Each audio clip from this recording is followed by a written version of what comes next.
दोस्तों आज की वीडियो में हम जानने वाले हैं रिवर्स फॉरवर्ड स्टार्टर की कंट्रोल वायरिंग। इससे पहले जो वीडियो आया था उसमें हमने जाना था इसकी पावर वायरिंग को। तो अगर आपने पावर वायरिंग का वीडियो नहीं देखा है तो डिस्क्रिप्शन में आपको लिंक मिल जाएगा, आप वहां से देख सकते हैं।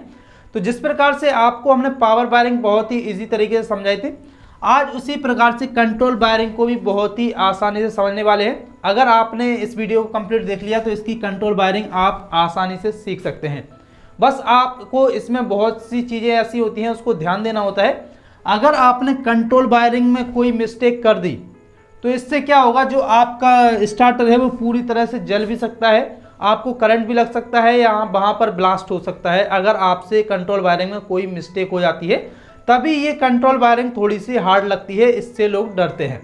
तो अगर आप वीडियो कंप्लीट देखेंगे तो आपको इससे डरने की ज़रूरत नहीं है, आप बहुत ही आसानी से इसकी वायरिंग को करना सीख जाएंगे। ये काफ़ी इजी होती है, बस आपको थोड़ा सा समझना होता है। तो चलिए शुरू करते हैं। तो मान लीजिए यहाँ पर ये कोई हमारा फेस है, ठीक है, आर फेस मान लेते हैं हम इसको। ये हमारा सप्लाई का आर फेस है, एक सिंगल फेस की ज़रूरत पड़ने वाली है यहाँ पर। उसके बाद हम या तो न्यूट्रल यूज़ करेंगे या कोई दूसरा फेस यूज़ करेंगे। अगर हमारे जो कॉन्टेक्टर होते हैं, रिले होती हैं, उसकी जो कॉयल होती है, कॉयल अगर हमारी 440 वोल्ट की है तो वहाँ पर हमें दो फेज यूज़ करने होते हैं। तो अभी हमें यहाँ पर सिंगल फेज को यूज़ करेंगे। और यहाँ पर देखिए, यहाँ से सप्लाई को हम लेंगे और यहाँ पर हम एक एमसीबी जरूर लगाएंगे ताकि हम कंट्रोल सप्लाई को कभी बंद करना चाहें तो हम बंद कर सकते हैं। तो ये हमारी एमसीबी का सिंबल है जिसमें हमें शॉर्ट सर्किट प्रोटेक्शन और ओवरलोड प्रोटेक्शन मिलती है। तो ये हमारी हो गई एमसीबी। अब एमसीबी से सप्लाई निकलेगी हमारी तो वो जाएगी ओवरलोड रिले है उसके एनसी पॉइंट में। तो एनसी पॉइंट आपको पता होगा, ओवरलोड रिले में 96 और 95 और 96 होते हैं। तो ये हमारा ओवरलोड रिले का एनसी पॉइंट है। इस प्रकार से आप चेक कर देख सकते हैं। यहाँ पर अगर ये कॉन्टैक्ट में जो चीज़ कनेक्ट है तो वो एनसी पॉइंट होता है। एनसी पॉइंट का मतलब है कि ये आपस में जुड़ा होता है। अगर हमने यहाँ पर सप्लाई दी तो ये सप्लाई हमारी यहाँ पर आउटपुट में डायरेक्ट मिल जाएगी, ठीक है। तो ये एनसी है, नॉर्मली क्लोज।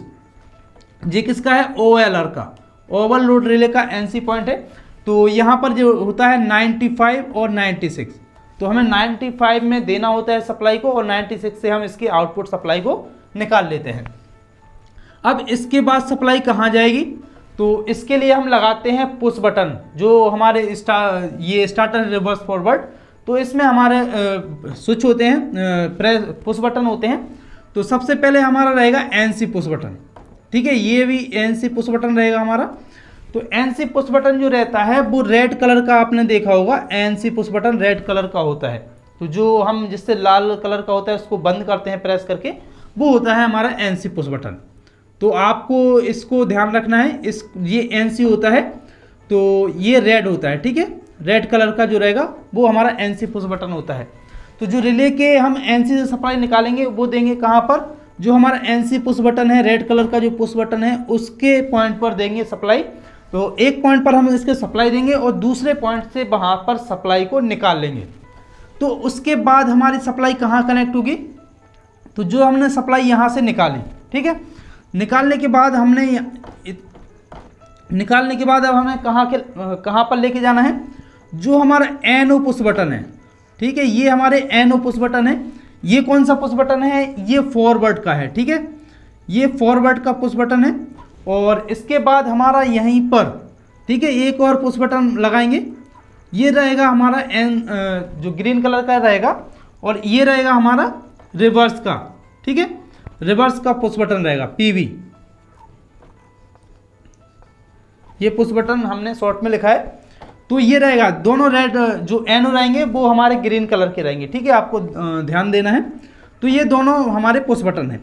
तो दोनों को सप्लाई हमारी कहाँ से जाएगी? यहाँ से जो हमारा एनसी पुश बटन है उन दोनों से सप्लाई निकलेगी, वो हमारे दोनों पुश बटन पर एक एक जगह पर, एक एक पॉइंट पर चली जाएगी।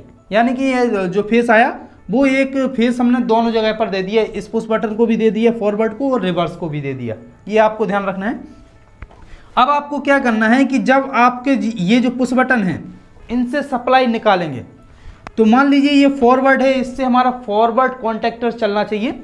अब इसके बाद हम जो सप्लाई निकालेंगे वो कहाँ लेके जाएंगे?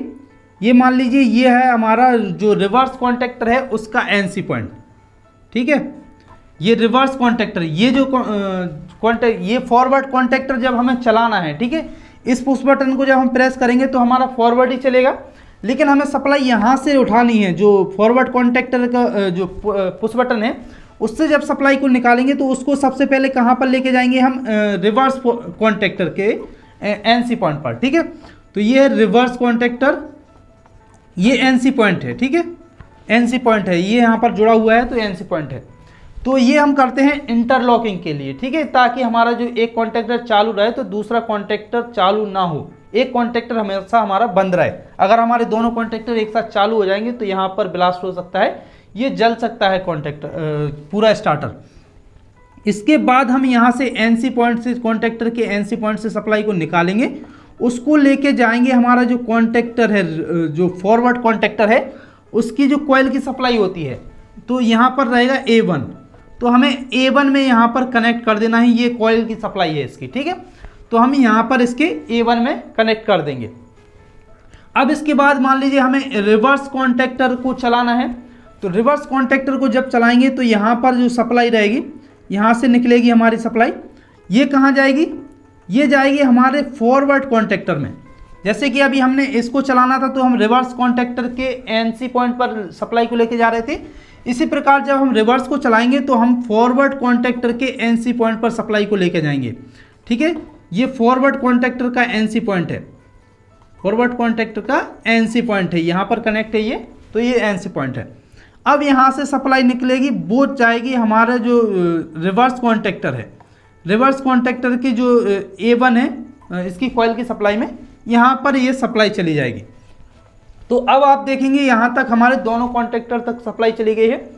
अब हमें इसके लिए क्या ज़रूरत है, या तो हमें एक फेस की ज़रूरत पड़ेगी या हमें इसको न्यूट्रल देना होगा। अगर ये जो कॉन्टैक्टर हैं इसकी जो कॉइल की सप्लाई होती है वो अगर हमारी 220 वोल्टेज की है तो यहाँ पर हमें न्यूट्रल देना होगा इसके दूसरे पॉइंट पर, नहीं तो हमें यहाँ पर दूसरा फेस देना होगा। तो मान लीजिए यहाँ पर जो हमारी कॉइल की सप्लाई है वो 220 वोल्ट की है, तो यहाँ पर हमें न्यूट्रल देना होगा। तो मान लीजिए ये हमारा जा रहा है न्यूट्रल, ठीक है, न्यूट्रल है, तो यहाँ से हम सप्लाई को उठाएंगे और इसको कनेक्ट कर देंगे यहाँ पर दोनों कॉन्टैक्टर में। ये जो दोनों कॉन्टैक्टर है ये A2 पॉइंट रहेंगे कॉइल के सप्लाई के, ठीक है, A2 पॉइंट। तो A1 पर हमने यहाँ से सप्लाई को दिया और A2 पे यहाँ पर डायरेक्ट हमने न्यूट्रल दे दिया दोनों कॉन्टैक्टर के। अब यहाँ पर हमारे ये भी पिकअप हो जाएंगे, ये भी पिकअप हो जाएंगे, लेकिन अभी इसमें एक छोटी सी चीज़ है, वो छोटी सी मिस्टेक है, वो अभी भी है। अभी क्या होगा, जब हम इस कॉन्टैक्टर को प्रेस करके रखेंगे तब तक ही हमारा ये स्टार्टर है वो चलेगा, लेकिन जैसे ही हम इसको छोड़ देंगे तो यहाँ पर हमारा जो स्टार्टर है बंद हो जाएगा, ठीक है। तो हमें ऐसा नहीं करना है, हम चाहते हैं कि जब हम एक बार प्रेस करें, चाहे फॉरवर्ड को करें चाहे रिवर्स को करें, तो हमारा उस जब तक हम उसको बंद नहीं करें तब तक वो उस डायरेक्शन में चलती रहे, और जैसे ही हम इसको प्रेस करेंगे दूसरे कॉन्टैक्टर को लगाएंगे तब वो बंद हो जाए, और दूसरे कॉन्टैक्टर में जब तक चलती रहे तब तक हमारी जो बंद ना हो। तो इसके लिए हम क्या करते हैं, तो यहाँ पर जो पुश बटन है, दोनों के पुश बटन से सप्लाई निकालेंगे दोनों साइड से, जैसे हमने यहाँ से निकाली थी उसी दोनों पॉइंट से हमें सप्लाई को निकालना है, ठीक है। तो एक ऊपर से निकालेंगे और एक नीचे से निकालेंगे, दोनों की निकाली, और ये कहाँ लेके आएंगे, जो हम फॉरवर्ड कॉन्टैक्टर है ये, तो फॉरवर्ड कॉन्टैक्टर के एनो पॉइंट जो होगा, ठीक है। अभी यहाँ पर NC यूज़ किया है तो एनो पॉइंट भी इसमें होता है, तो एनो पॉइंट को हमें क्या करना है, यहाँ पर एनो पॉइंट में दोनों साइड से सप्लाई को दे देना है, ठीक है। ये एनो पॉइंट है इस कॉन्टैक्टर का, जो कि हमारा है फॉरवर्ड कॉन्टैक्टर। फॉरवर्ड कॉन्टैक्टर का हमारा ये एनो पॉइंट हमें यहाँ पर यूज़ करना है। तो उस बटन से हम सप्लाई को निकालेंगे दोनों साइड से, एक ऊपर वाले टर्मिनल से, एक नीचे वाले टर्मिनल से, और दोनों वायर को कनेक्ट कर देना है। जो हमारा एनो पॉइंट है फॉरवर्ड कॉन्टैक्टर का, एक ऊपर कनेक्ट कर देना है, एक नीचे कनेक्ट कर देना है।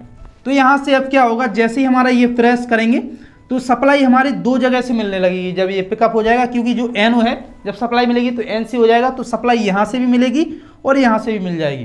तो जब हम इसको रिलीज़ भी कर देंगे, छोड़ भी देंगे, तब हमारी ये सप्लाई है वो यहाँ से मिलती रहेगी।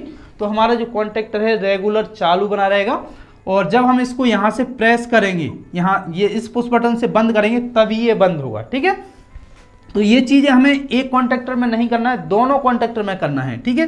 तो जो दूसरा पुश बटन रहेगा, जैसे रिवर्स का हमारा ये है, तो इसको हमें क्या करना है, रिवर्स के जो कॉन्टेक्टर है उसका एनो पॉइंट लेना है, ठीक है।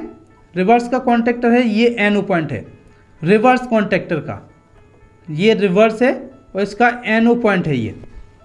तो ये दोनों के साथ हमने यही किया है, ये रिवर्स को रिवर्स के एनो से कनेक्ट किया है और फॉरवर्ड पुश बटन को फॉरवर्ड कॉन्टेक्टर के साथ कनेक्ट किया है। तो ये इसकी कंट्रोल वायरिंग कंप्लीट हो जाती है। तो इसमें आपको क्या करना होता है, अगर आपने ये नहीं किया, इंटरलॉकिंग इसमें नहीं की, तब आपका जो स्टार्टर है वो गड़बड़ हो सकता है। जैसे कि आपका एक चल रहा है, अगर आपने इंटरलॉकिंग नहीं की और किसी ने गलती से दूसरे को प्रेस कर दिया साथ में, ठीक है, तो आपका जो स्टार्टर है, यहाँ पर जब हम पावर वायरिंग में देखा होगा, हम फेस को इंटरचेंज करते हैं, तो वहाँ पर हमारे दोनों आपस में फेस भिड़ जाएंगे, तो वहाँ पर ब्लास्ट हो जाएगा और वहाँ पर हमारा जो स्टार्टर है वो पूरी तरह से जल सकता है और उससे आपको भी करंट लग सकता है। तो ये चीज़ें आपको ध्यान देनी होती है। तो आशा करते हैं आपको इस वीडियो में ये जो कंट्रोल वायरिंग हमने बताई है ये आसानी से समझ में आ गई होगी। अगर आपको अभी भी कोई डाउट है तो आप हमें कमेंट कर सकते हैं, तो हम आपको और भी अच्छे तरीके से बताने की कोशिश करेंगे और आपका डाउट क्लियर करने की कोशिश करेंगे। तो दोस्तों, अगर आपको हमारा वीडियो अच्छा लगा हो तो आप हमारे वीडियो को लाइक शेयर कर सकते हैं, और अगर आप आगे भी इस प्रकार की वीडियो देखते रहना चाहते हैं तो हमारे चैनल को सब्सक्राइब जरूर करें। तो चलिए दोस्तों, आज के लिए इतना ही, मिलते हैं आपसे इसी प्रकार की किसी और वीडियो में। जय हिंद।